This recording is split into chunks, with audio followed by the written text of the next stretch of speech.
Well, hello there. Sebastian here. Today I'm going to teach you how to add with decimals.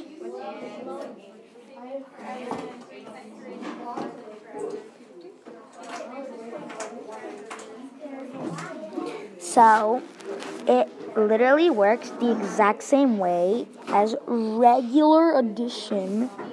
So, no difference. First, you do 8 plus 1, 9. 4 plus 3, 7.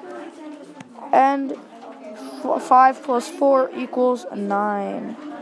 Wow! Okay, so now let's say you have a number like this one. It'll work the exact same way as regular addition. So this would be 11. And this would be 11 as well. Plus 1, this would be 12. And then, since we have some zeros here, 0 plus 0 equals 0. But then we add 1. Wow, it's the same as regular addition. Thanks for watching the Edu Minions YouTube channel. Have a good day.